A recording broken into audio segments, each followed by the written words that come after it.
ओम नमो भगवते वासुदेवाय। श्री रामचरितमानस अयोध्या कांड। श्री राम वाल्मीकि मिलाप। रघुकुल रूपी कमल के खिलाने वाले सूर्य श्री रामचंद्र जी मार्ग के लोगों को सुख देते हुए सीता जी और लक्ष्मण सहित वन को देखते हुए चले जा रहे हैं। आगे आगे श्री राम जी हैं, पीछे लक्ष्मण जी सुशोभित हैं। तपस्वियों के वेश बनाए दोनों बड़ी ही शोभा पा रहे हैं। दोनों के बीच में सीता जी कैसे सुशोभित हो रही हैं, जैसे ब्रह्म और जीव के बीच में माया। फिर जैसी छवि मेरे मन में बस रही है उसको कहता हूं। मानो वसंत ऋतु और कामदेव के बीच में रति शोभित हो। फिर अपने हृदय में खोज कर उपमा कहता हूं कि मानो बुद्ध और चंद्रमा के बीच में रोहिणी सोह रही हो। प्रभु श्री रामचंद्र जी के जमीन पर अंकित होने वाले चरण चिन्हों के बीच बीच में पैर रखती हुई सीता जी कहीं भगवान के चरण चिन्हों पर पैर न टिक जाए, इस बात से डरती हुई मार्ग में चल रही हैं। और लक्ष्मण जी मर्यादा की रक्षा के लिए सीता जी और श्री रामचंद्र जी दोनों के चरण चिन्हों को बचाते हुए उन्हें दाहिने रख कर रास्ता चल रहे हैं। श्री राम जी, लक्ष्मण जी और सीता जी कि सुंदर प्रीति वाणी का विषय नहीं है, अर्थात अनिर्वचनीय है, अतः वह कैसे कही जा सकती है।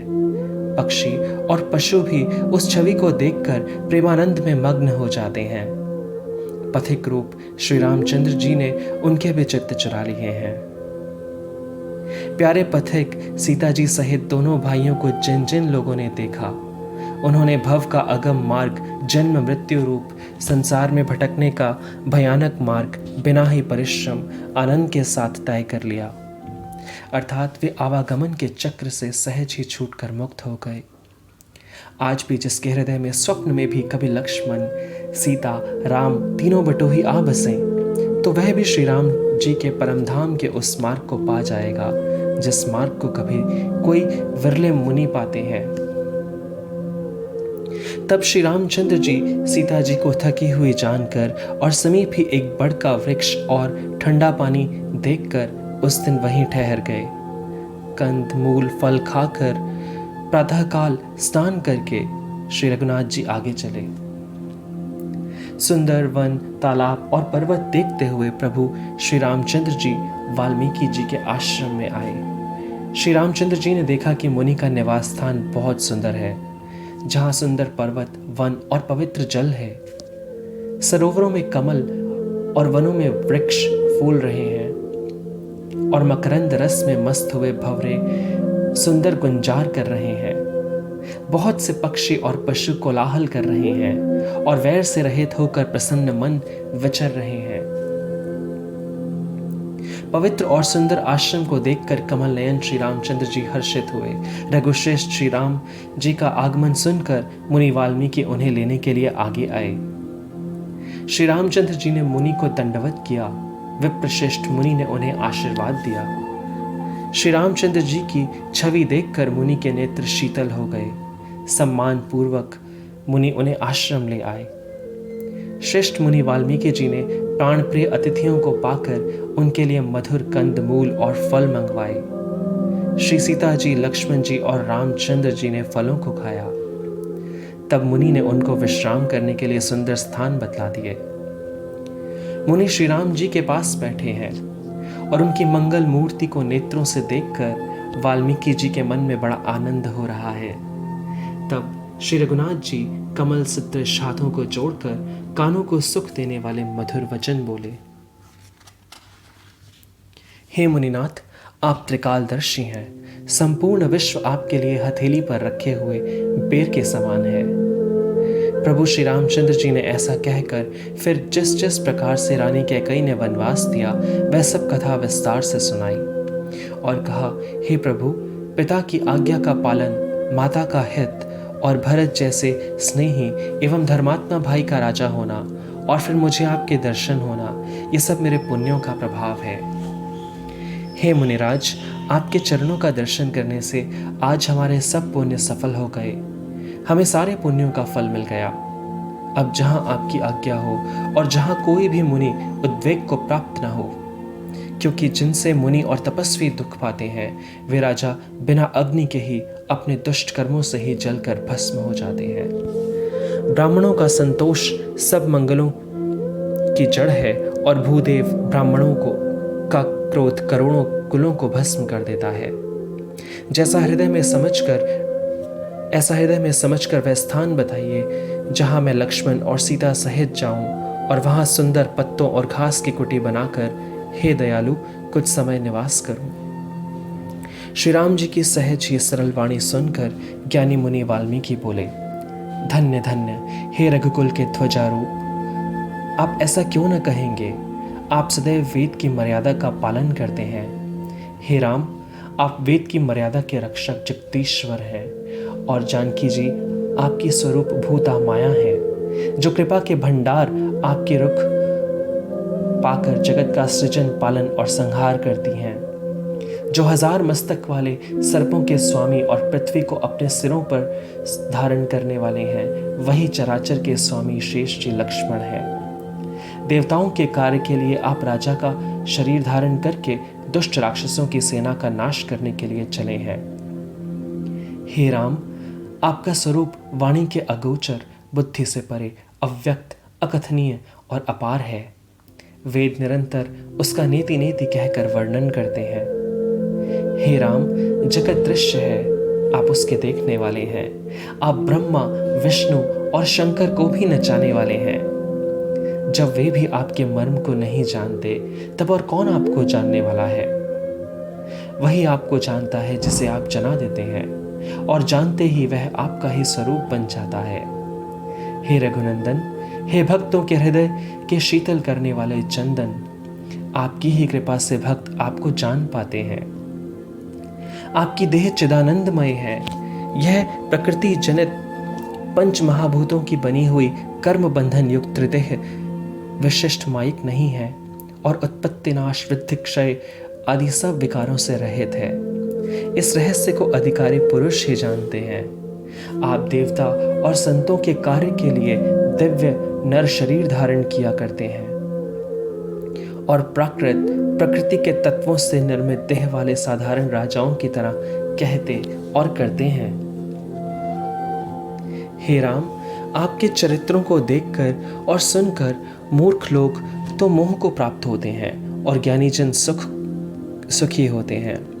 आप जो कुछ कहते हैं करते हैं वह सब सत्य उचित ही है, क्योंकि जैसा स्वांग भरे वैसा ही नाचना भी तो चाहिए। इस समय आप मनुष्य रूप में हैं, अतः मनुष्योचित व्यवहार करना ठीक ही है। आपने मुझसे पूछा कि मैं कहाँ रहूं, परंतु मैं यह पूछते हुए सकुचाता हूं कि जहां आप न हो वह स्थान बता दीजिए, तब मैं आपके रहने के लिए स्थान दिखाऊं। मुनि के प्रेम रस से सने हुए वचन सुनकर श्री रामचंद्र जी रहस्य खुल जाने के डर से सकुचा कर मन में मुस्कुराए। वाल्मीकि जी हंसकर फिर अमृत रस में डुबोई हुई मीठी वाणी बोले, हे राम जी सुनिए, अब मैं वे स्थान बताता हूँ जहाँ आप सीता जी और लक्ष्मण जी समेत निवास करिए, जिनके कान समुद्र की भांति आपकी सुंदर कथा रूपी अनेकों सुंदर नदियों से निरंतर भरते रहते हैं, परंतु कभी पूरे तृप्त नहीं होते। उनके हृदय आपके लिए सुंदर घर हैं और जिन्होंने अपने नेत्रों को चातक बना रखा है, जो आपके दर्शन रूपी मेघ के लिए सदा ललायित रहते हैं, तथा जो भारी भारी नदियों, समुद्रों और झीलों का निरादर करते हैं और आपके सौंदर्य रूपी मेघ के एक बूंद जल से सुखी हो जाते हैं, अर्थात आपके दिव्य सच्चिदानंदमय स्वरूप के किसी एक अंग की जरा सी भी झांकी के सामने स्थूल, सूक्ष्म और कारण तीनों जगत के अर्थात पृथ्वी, स्वर्ग और ब्रह्मलोक तक के सौंदर्य का तिरस्कार करते हैं। हे रघुनाथ जी, उन लोगों के हृदय रूपी सुखदायी भवनों में आप भाई लक्ष्मण जी और सीता जी सहित निवास कीजिए। आपके यश रूपी निर्मल मानसरोवर में जिसकी जीभ हंसिनी बनी हुई आपके गुण समूह रूपी मोतियों को चुभती रहती है, हे राम जी आप उसके हृदय में बसिए। जिसकी नासिका प्रभु आपके पवित्र और सुगंधित पुष्प आदि सुंदर प्रसाद को नित्य आदर के साथ ग्रहण करती है, और जो आपको अर्पण करके भोजन करते हैं और आपके प्रसाद रूप ही वस्त्राभूषण धारण करते हैं, जिनके मस्तक देवता, गुरु और ब्राह्मणों को देखकर बड़ी नम्रता के साथ प्रेम सहित झुक जाते हैं, जिनके हाथ नित्य श्री रामचंद्र जी आपके चरणों की पूजा करते हैं और जिनके हृदय में आपका ही भरोसा है, दूसरा नहीं, तथा जिनके चरण आपके तीर्थों में चल कर जाते हैं। हे राम जी, आप उनके मन में निवास कीजिए और नित्य आपके राम नाम रूप मंत्र राज को जपते हैं और परिवार परिकर सहित जो आपकी पूजा करते हैं, जो अनेकों प्रकार से तर्पण और हवन करते हैं तथा ब्राह्मणों को भोजन कराकर बहुत दान देते हैं, तथा जो गुरु को हृदय में आपसे भी अधिक बड़ा जानकर सर्वभाव से सम्मान करके उनकी सेवा करते हैं और ये सब कर्म करके सबका एकमात्र यही फल मांगते हैं कि हे श्री राम, आपके चरणों में हमारी प्रीति हो। उन लोगों के मन रूपी मंदिरों में सीता जी और रघुकुल को आनंदित करने वाले आप दोनों बसिए, जिनके न तो काम, क्रोध, मद, अभिमान और मोह है, न लोभ है, न क्षोभ है, न राग है, न द्वेष है, न कपट है, दंभ और माया ही है। हे रघुराज, आप उनके हृदय में निवास कीजिए, जो सबके प्रिय और सबका हित करने वाले हैं, जिन्हें दुख और सुख तथा प्रशंसा, बड़ाई और गाली निंदा समान है, जो विचार कर सत्य और प्रिय वचन बोलते हैं तथा जो जागते सोते आपकी ही शरण है और आपको छोड़कर जिनकी दूसरी कोई गति नहीं है। हे राम जी, आप उनके मन में बसिए, जो पराई स्त्री को जन्म देने वाली माता के समान जानते हैं और पराया धन जिन्हें विष में भी भारी विष है, जो दूसरों की संपत्ति देखकर हर्षित होते हैं और दूसरे की विपत्ति देखकर विशेष रूप से दुखी होते हैं। और हे राम जी, जिन्हें आप प्राणों के समान प्यारे हैं, उनके मन आपके रहने योग्य शुभ भवन है। हे तात, जिनके स्वामी, सखा, पिता, माता और गुरु सब कुछ आप ही हैं, उनके मन रूपी मंदिर में सीता सहित आप दोनों भाई निवास कीजिए, जो अवगुणों को छोड़कर सबके गुणों को ग्रहण करते हैं, ब्राह्मण और गौ के लिए संकट सहते हैं, नीति निपुणता में जिनकी जगत में मर्यादा है, उनका सुंदर मन आपका घर है, जो गुणों को आपका और दोषों को अपना समझते हैं, जिसे सब प्रकार से आपका ही भरोसा है और राम भक्त जिसे प्यारे लगते हैं, उसके हृदय में आप सीता सहित निवास कीजिए। जाति पाति, धन, धर्म, बड़ाई, प्यारा परिवार और सुख देने वाले घर सबको छोड़कर जो केवल आपको ही हृदय में धारण करते हैं, हे रघुनाथ जी, आप उसके हृदय में रहिए।